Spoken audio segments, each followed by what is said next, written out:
días a todos. Es un enorme placer moderar la última sesión del día en la que indagaremos sobre la evolución del ecosistema emprendedor en España, las claves de su éxito y las tendencias y oportunidades que vemos a futuro.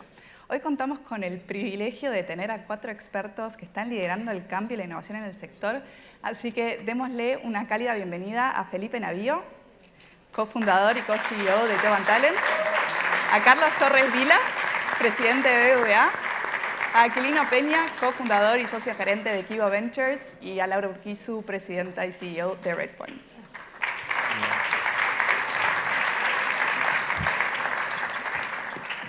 Muy buenos días a todos. Y nada, la verdad que antes de arrancar creo que tengo la suerte de haber trabajado toda mi carrera profesional para y por los emprendedores, ¿no? Y ahí también tuve la oportunidad de conocer a muchos de ustedes. Así que antes de empezar quería contar una pequeña anécdota personal, que es cuando yo me mudé a España en el 2017, no se hablaba del concepto de unicornios tecnológicos, había unos pocos VCs locales que invertían activamente y los inversores extranjeros recién empezaban a aparecer, ¿no? Pero el panorama cambió. El ecosistema emprendedor en España se multiplicó por más de 5 veces desde el 2017, llegando a un valor combinado de más de 100.000 millones en 2023 y convirtiéndose España en el segundo país de Europa que más crece en términos del valor de su ecosistema emprendedor. ¿Y cómo logramos esto? Gracias a ustedes, ¿no? Gracias a actores clave de este ecosistema emprendedor, en cuyo eje central están los emprendedores, como Laura, como Felipe, pero también juegan un rol fundamental los inversores, como Kibo Ventures, y las grandes empresas como BBVA, así como las asociaciones o los organismos públicos, ¿no? Y hoy tenemos la suerte de que nos cuenten de primera mano sus propios aprendizajes y experiencias, y vamos a empezar por ¿cuáles fueron las claves del éxito y cuáles fueron los retos superados? Aquilino, arrancamos por vos. Cuando vos empezaste a invertir hace más de 15 años, en España no se invertía más de 250 millones de euros y ya hemos superado la barrera de los 2 billones o hasta casi el doble en picos post-pandemia. Entonces, desde tu punto de vista como inversor, ¿cuáles crees que fueron las claves del crecimiento de la actividad inversora en España en los últimos 15 años? Bueno, hola a todos y gracias. La verdad es que una primera cosa de cambio es que estemos hoy aquí, ¿no? Y que esto exista es una maravilla. O sea que, gracias, Roberto. Pues mira, yo llevo invirtiendo desde el año 98 en compañías, como habéis diseñado el primero y después con Kibo Ventures desde el 2012. Y la verdad es que del 99 al 2010 se adelantó tanto como año y medio, 2 años después, ¿no? O sea que el crecimiento ha sido muy plano y luego ha sido tremendamente exponencial, ¿no? Además de la inversión que mencionas de esos 150, 200 millones a 2.200 el año pasado, es un 13, 14 veces. También hay que llamar la atención que ha caído mucho la inversión de 4.000 a 2.200, pero este 2.200 es el tercer año de la serie histórica y el 24 lo vamos a superar. O sea, es decir, que evidentemente ha habido una corrección fuerte, pero seguimos estando en el tercer mejor año de nuestra historia. Desde el punto de vista de inversión, pues yo diría que hay más fondos, los que invertimos lo sabemos hacer mejor, hemos aprendido mucho, hemos vivido ya bastantes ciclos y lo importante es que hay un estudio muy interesante de Dealroom que mide el valor del ecosistema y en el año 2014 todas las startups de España valían 8 billones. El año pasado valían 106 billones, ¿no? Que es una especie, si lo que nos ponen referencias, un 20% del IBEX, 35 o 2 BBVAs, ¿no? Si dejáis la comparación. Y eso es muy importante porque ese dinero que se ha invertido de forma rentable, ¿no? Además, estamos atrayendo mucha inversión extranjera, esto es una actividad que genera mucha inversión extranjera. Las instituciones públicas han hecho un trabajo extraordinario para dinamizar, que muchas veces no se dice, y es cierto, ¿no? CETIS, ENISAS, Fondico Global, etcétera, ha hecho un gran trabajo. Y yo creo que estamos ahora con una infraestructura de fondos muy potente, muy poderosa. Nosotros estamos invirtiendo en España, también estamos haciendo cosas fuera de España y nuestras compañías pues, son muy buscadas por fondos internacionales, ¿no? Además de la financiación, donde hemos visto el mayor cambio es en los fundadores, ¿no? O sea, aquí tenemos 2 super ejemplos y yo llevo trabajando 10, 11 años con Phil y con Juan y de lo que éramos hace 10 años a lo que éramos ahora, o sea, nosotros hemos aprendido, pero ellos han crecido de forma increíble y esto lo veis en todos los proyectos nuevos que vienen, ¿no? hay muchísima más ambición de construir compañías globales, que antes éramos muy españolitos, ¿no? Y ahora pues hay mucha más ambición. Los fundadores también vemos que hay salidas, como hemos visto en el panel anterior, y esas salidas en muchos casos se dedican a real estate, sí, pero en muchos otros se dedican a reinvertir en el ecosistema, ¿no? Y tenemos multitud de ejemplos de gente que no solo se dedica a invertir en startups, sino que también montan segundas compañías, ¿no? O sea, en el caso de Equivo, pues tenemos a Rebeca Minguela con Clarity, tenemos a Pedro Castillo, que hizo Devo, la llevó a 2 billones de valoración y ahora ha montado otra startup que se llama Onum, que es increíble. Dani Solís, también en ciberseguridad, aquí en Barcelona. O sea, tenemos muchos ejemplos de gente que invierte, sale, o sea, monta una compañía, sale, vuelve a montar otra, con todos los aprendizajes y con todo el bagaje que tiene, ¿no? Y además se dedican a hacer de business angels y se dedican a invertir en fondos, ¿no? Entonces, y luego además hay mucho talento, ¿no? También el talento ha crecido muchísimo, ¿no? Yo fui emprendedor también hace muchos años y nuestro principal problema era encontrar gente. No había gente que supiera de nada, ¿no? O sea, vamos, yo tampoco sabía de nada, ¿no? Pero nos lo inventábamos según avanzábamos, ¿no? A día de hoy, Sequoia, ¿no? Que de esto sabe algo, pues dice que España es el tercer país con mayor densidad de talento técnico en Europa, ¿no? Y de hecho, Madrid figura como la tercera ciudad. Vemos que muchas grandísimas tecnológicas montan centros, pues no sé, Amazon, Google en Málaga, Facebook en Barcelona. O sea, hay mucha gente o muchas compañías que están apostando por el talento español. Y eso lo veo cuando vendemos compañías. Nosotros hemos vendido, pues lamentablemente, vendemos pocas compañías a empresas españolas, casi todas son a corporaciones norteamericanas, y hemos vendido compañías a Apple, Billings, hemos vendido compañías a Tree4Real, a Airbnb, hemos vendido compañías a New Relic, y esta gente compra compañías en España y lejos, más allá de llevarse el IP y quedarse con los clientes, lo que hace es multiplicar los equipos, pues un orden de magnitud, ¿no? Apple, con Eli al frente, que era la emprendedora de Billings, pasó de tener 45 PhDs en Barcelona a tener un centro de inteligencia artificial para toda Europa en Apple, ¿no? Ya que son 500, ¿no? Tienen dos superedificios, ¿no? Promociones Pharma también eran 100, y pasaron a tener todo el centro de desarrollo de tecnología aquí en Barcelona. New Relic eran 9 y pasaron a ser 150, o sea que eso es un testimonio del valor del talento y de la calidad técnica de los equipos en España. Si me permites, perdón, interrumpir un minuto, yo creo que el talento es súper relevante y de hecho después vamos a hablar también del talento por parte de Laura y Felipe, pero porque estamos... Sí, ya lo último, que me ha encantado estar aquí con el banco. Yo creo que las corporaciones también han crecido mucho, ¿no? Y por eso decía que esto es un ejemplo, y ya entienden lo que es innovación abierta, entienden ese concepto. Lo que pasa es que de ahí estamos todavía muy atrás en el concepto exit, ¿no? O sea, como decía, las corporaciones españolas deberían comprar más e innovar menos, ¿no? Que todavía hay un cierto síndrome de yo me lo hago en casa y deberían comprar más compañías, ¿no? Y ya con esto, o sea, más M&A y menos R&D, ¿no? Perfecto, muchas gracias, Aquilino. Acá estamos con el eslogan, ¿no? De emprender es un arte, y recién hablábamos de que invertir también, ¿no? Es un arte, y muchas gracias por tus insights.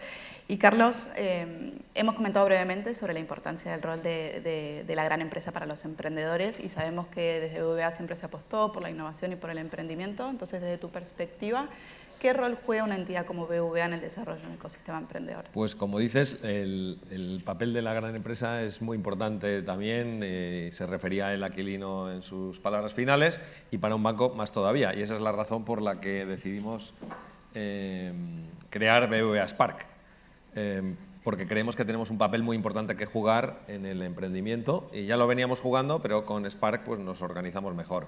Como gran empresa, pues como toda gran empresa, nos aprovechamos de la innovación externa, no nos lo inventamos todo en casa, aunque podríamos aprovechar más todavía la innovación externa. Tenemos un programa de acercamiento a startups con más de 20 pilotos al año, como otras empresas tienen, y siempre no es tan fácil hacerlo como decirlo, porque las grandes organizaciones funcionamos a unos ritmos distintos que los startups, pero hemos ido mejorando muchísimo y sí que tenemos casos de éxito en ese sentido, ¿no? Como gran empresa, que se puede aprovechar, y también obviamente al emprendedor eso le da un valor enorme para probar, refinar, aprender en un entorno real grande a mayor escala. y potencialmente para luego escalar además la solución. Y luego como banco, pues ahí es donde vemos un efecto enorme aportando primero fondos, financiación de todo tipo, y estamos en todo el stack. Se ha ido comentando a lo largo de la mañana, tenemos un programa de inversión importante nosotros en el capital de startups. Esto empezó hace bastante tiempo enfocado en fintechs y ahora, bueno, y posteriormente en digital assets, y lo hacemos a través de un fondo que creamos nosotros, BBVA Ventures, que luego se convirtió en Propel. Entonces Propel es el que concentra eso. Tenemos también un programa de inversión a través de fondos externos como TPG o KKR o Decarbonization Partners, etcétera, para invertir en temas de descarbonización. Y luego tenemos pues, inversiones en bastantes fondos, muchos de los cuales estáis aquí, para invertir en crecimiento en los mercados donde estamos, en España y en Latinoamérica fundamentalmente. Ese es el primer escalón, es bastante relevante. Tenemos una asignación, lo decía Roberto en la apertura, unos 900 millones de euros de asignación a inversión en capital riesgo, hecha por nosotros a través de todos estos mecanismos. Luego en financiación, muy importante también la provisión de financiación, crecientemente importante, todo tipo de instrumentos de deuda. Daba la cifra a Roberto de 500 millones de euros y creciendo, que es una cifra relevante también en proporción a las rondas que hay en los mercados donde estamos. Y luego dando todos los productos y servicios bancarios, pero desde una perspectiva de emprendedor. Y por eso Spark tiene la ventaja decía esta mañana alguien, que hablamos vuestro lenguaje. Bueno, es un punto único de contacto para todas vuestras necesidades en todo el mundo, y con todos los productos y servicios, y con una propuesta también que va más allá de lo financiero y de lo que es el día a día de los cobros, los pagos, las tarjetas, etcétera, que por supuesto también damos ese servicio, pero nos metemos en asesoramiento y en conexión con el ecosistema. Somos también un actor importante. Eventos como este pues es un ejemplo. Pero también conexión con otros emprendedores, conexión con redes externas, conexión con otros actores del ecosistema, etcétera. La verdad es que es un lujo ver cómo en España tenemos no solo unas valoraciones crecientes, sino que empieza a haber ya un conjunto de emprendedores que tienen una historia, que están ya en segundas o terceras vidas. Es contagioso el emprendimiento y eso se nota también en que va madurando pues, todo lo que lo rodea. Y nosotros somos una pieza pues, en los elementos que he dicho. Muchísimas gracias, Carlos. Gracias. Y ahora sí pasamos a los emprendedores también. Laura, cuando vos te sumaste a Redpoints allá por el 2014, era una empresa pequeña, local, con poca facturación y altas necesidades de inversión también, ¿no? Entonces, ¿cómo has logrado impulsar el crecimiento de Redpoints a nivel internacional y qué recursos o factores clave fueron los más necesarios o importantes para ese proceso de escalabilidad? Bueno, hola a todos y encantadísima de estar aquí. Gracias a BBVA por invitarnos y por promover el emprendimiento con un evento como este. En el año 2014, cuando yo conocí a mis socios, Redpoints era prácticamente nada. Había que hacerlo todo. Y le fue fundamental en ese momento diseñar una estrategia en la que Redpoints era global desde el primer momento. Tuvimos la suerte, o sea, la decisión no era difícil porque en nuestro caso, nuestro mercado no es tan grande como el que puede tener Jovan Talent, y sobre todo porque en España no era un mercado especialmente grande. Entonces, si queríamos triunfar y convertirnos en líderes mundiales y hacer un referente en nuestro ecosistema desde España, solamente podía ser global. Con lo cual, desde el momento en que piensas esto, ya todo ha de ser global. Los empleados no tienen por qué ser españoles, ni de Barcelona, ni catalanes. Nuestros primeros empleados eran de varios países. De hecho, desde que éramos muy pequeñitos teníamos, yo siempre decía que teníamos personas de 35 países y 25 idiomas, ¿no? Pero también los inversores. ¿Por qué? Porque nosotros necesitábamos visibilidad internacional. Entonces, no solamente el talento era internacional, los inversores fueron internacionales desde el primer momento. De hecho, nosotros durante muchísimos años no hemos tenido ningún inversor español en el accionariado. también en la forma de hacer el go-to-market. O sea, nosotros una gran decisión que tomamos fue que no íbamos a ir atacando país a país, ¿vale? Sino por verticales. El mundo era el mercado, con lo cual íbamos al mercado muebles, al mercado deporte, al mercado entertainment y estuvieran donde estuvieran. Entonces, esta manera no se puede hablar técnicamente de una internacionalización de Redpoints, sino de Redpoints era global desde el momento uno, porque el mundo era nuestro mercado. Y esto fue, se demostró que fue una estrategia de crecimiento pues la correcta, ¿no? De hecho, nosotros hoy es el día que el 80% de nuestras ventas mensuales son en Estados Unidos. Y para nosotros ya de todo nuestro portfolio de clientes, Estados Unidos representa el 65%. Bueno, en nuestro caso específico, dentro de la internacionalización, Estados Unidos es el mercado. Pero bueno, la verdad es que somos un raro ejemplo de empresa española que desde aquí, y sin mover los headquarters de aquí, hemos conseguido tener esa presencia tan grande en Estados Unidos que va a ser definitiva seguramente pues, cuando nos toque hacer un exit, ¿no? Y desde luego para alcanzar el liderazgo mundial. Excelente, Laura, impresionante la trayectoria, ¿eh? Felicitaciones. Gracias. Y Felipe, vamos a hablar del efecto multiplicador de Jovan Talent. Es un fenómeno que ya lo han comentado muchos de ustedes, pero que creo que es la clave para explicar cualquier crecimiento de un ecosistema emprendedor, ¿no? Entonces, más de 46 empleados se han ido de Jovan Talent, pero para fundar sus propias compañías. Empresas como Tico, como Taxdown, como Piper, entre muchas otras. ¿Y cómo ha contribuido Jovan Talent en el desarrollo de nuevas startups a través de sus antiguos empleados? Sí, bueno, lo primero, muchísimas gracias por la invitación de estar aquí hoy. Y a la vez, el efecto multiplicador para mí es un tema inevitable, ¿no? Porque yo creo que en general España es un país que, como decía Aquilino, ¿no? Un talento espectacular, un país emprendedor. Inditex, Mercadona, Iberostar, o sea, son ejemplos emprendedores, pero quizá lo que faltaba eran ejemplos tecnológicos, ¿no? Creo que, por ejemplo, probablemente Jovan Talent no existiría hoy si no hubiese sido por Twenty, porque al estar allí en sus oficinas de Barquillo, pues podíamos ver que no eran marcianos, sino que eran como nosotros y lo están haciendo bien y están teniendo éxito, por lo tanto podríamos hacerlo. Los Privalias, los Edream, creo que marcaron un poco el rumbo, y luego empresas como Jovan Talent al final recogieron el testigo, y también como llevamos mucho tiempo, pues al final eso ha permitido que mucha gente haya pasado por Jovan Talent, mucha gente haya podido ver que al final lo que hacemos Juan y yo, ellos también lo pueden hacer si tienen una idea, y quizá el punto más interesante de cambio con hace 20 o 30 años es que cuando alguien me viene a ver y me dice, Felipe, me voy. Si se va a otra empresa, digo, no, quédate, hablemos aquí un poco, qué ha pasado. Pero si me dice que se va a emprender, al final lo que siempre le digo es, ¿puedo invertir?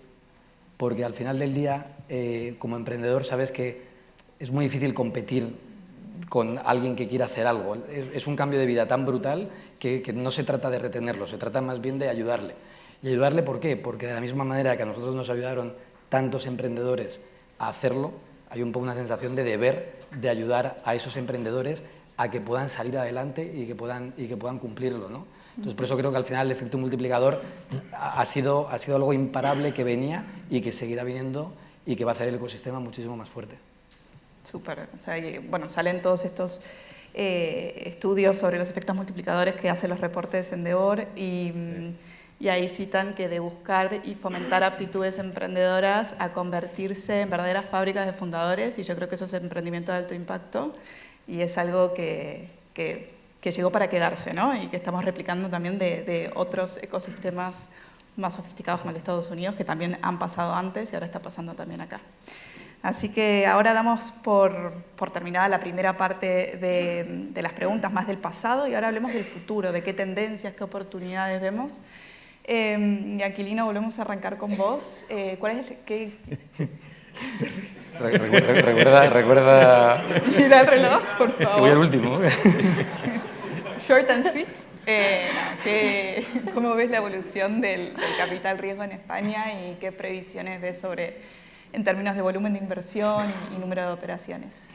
Hombre, yo creo que ahora mismo, pues, la verdad es que yo soy súper optimista, pues no me dedicaría a esto, ¿no? Pero yo lo que veo es que estamos en un momento extraordinario para invertir, fundamentalmente porque la capacidad intelectual, el carácter técnico, y me encanta oír a ¿sabes? Redpoints queremos ser la mayor compañía a nivel global, ¿no? Pues eso que hace tiempo no pasaba, ahora nos pasa en la oficina todas las mañanas, ¿no? Y es que es un privilegio el ser capaz de acompañar a toda esta gente en ese cambio de vida y construirlo. Entonces, como esa madera o esa materia prima sigue existiendo, pues existiremos nosotros, existirá Spark dando esos 500 millones de Venture Debt, que es una pasada, no conocía ese número, y seguiremos creando compañías que creen valor, ¿no? A ver si llegamos ya no al 20% del IBEX, al 200% del IBEX, ¿no? O sea que y ya me callo.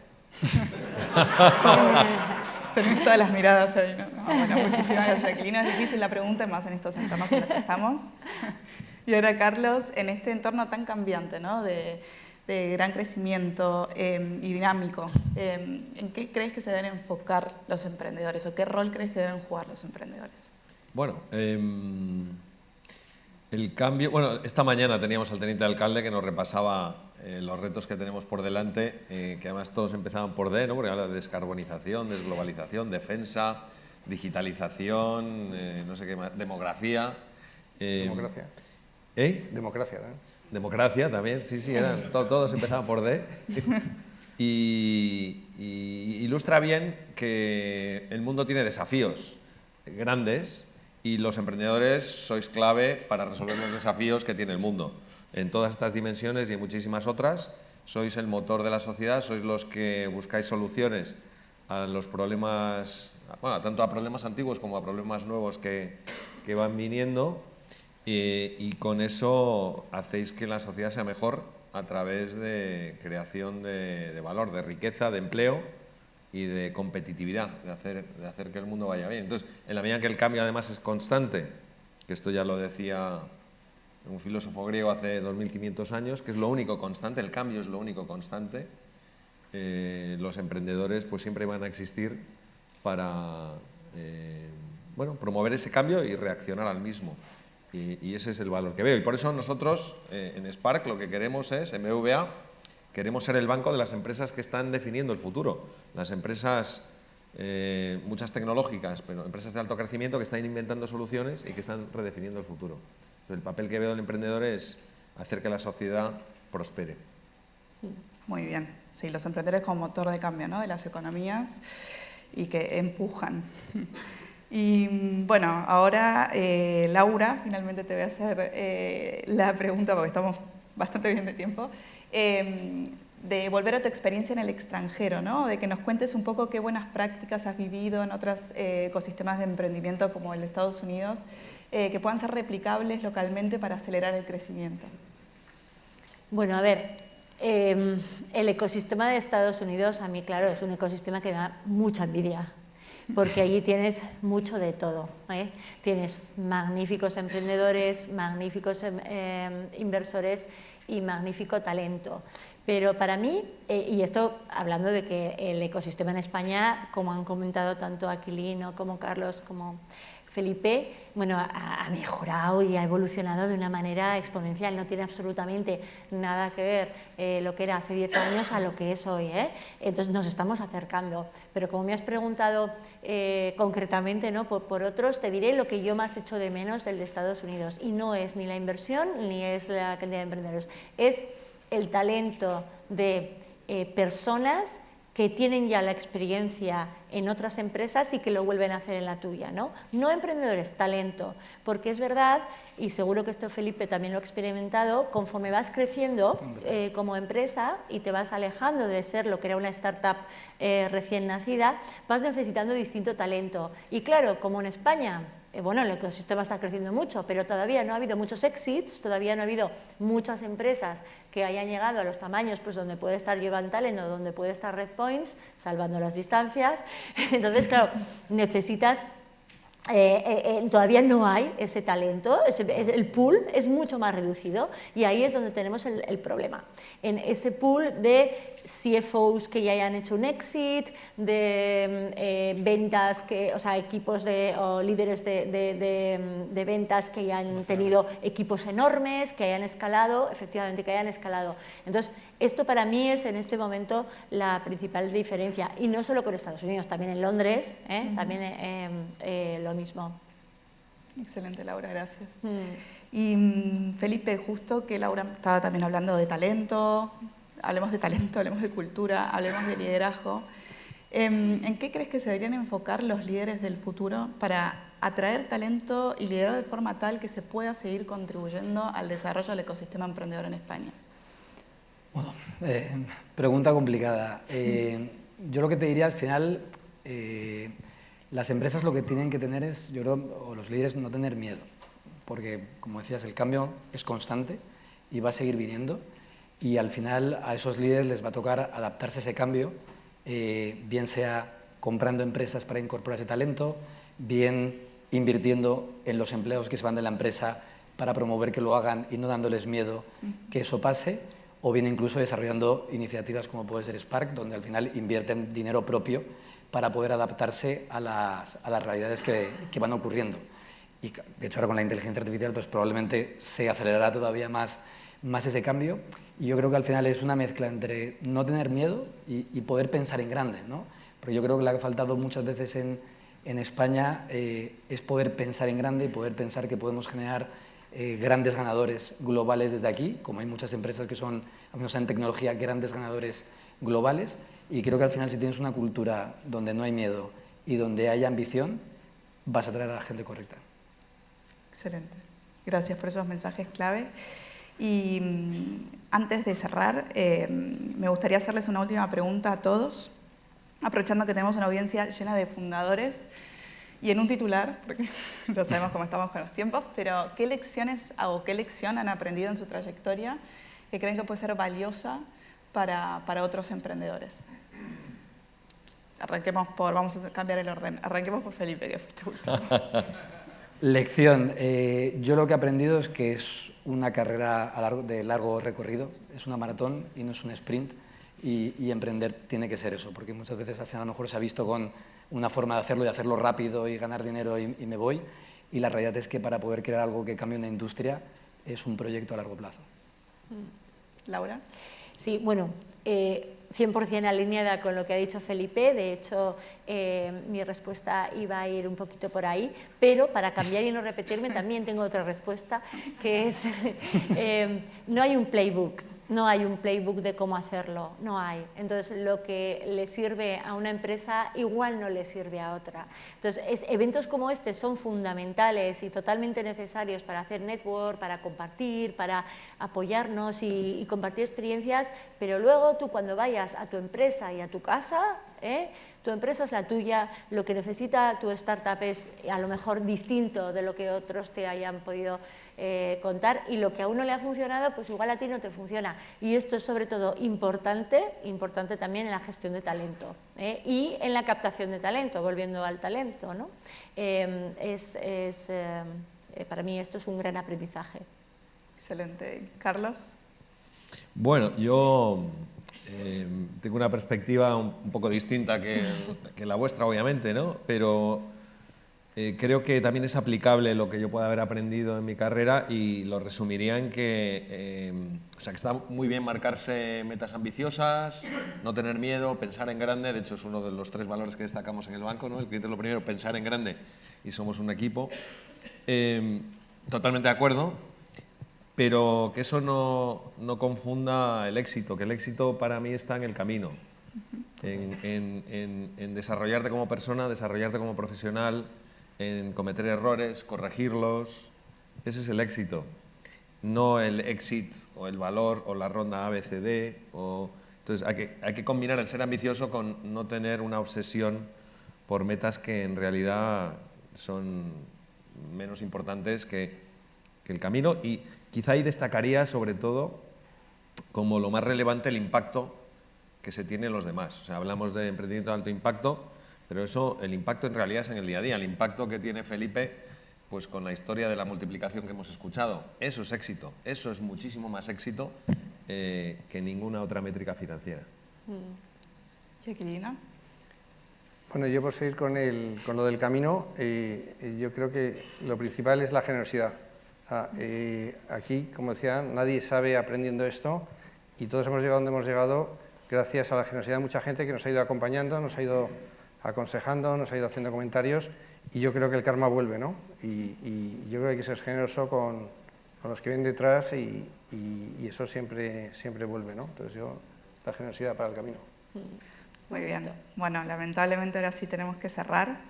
Damos por finalizada esta sesión, pero sin antes agradecerles, por supuesto, y también resaltar el rol fundamental que han jugado cada uno de ustedes para inspirar, para conectar y para capacitar a la próxima generación de emprendedores. Así que muchísimas gracias. Muchas gracias. Y ahora le damos la bienvenida nuevamente a Roberto para que junto con Carlos cierren la última sesión del Spark Summit BK.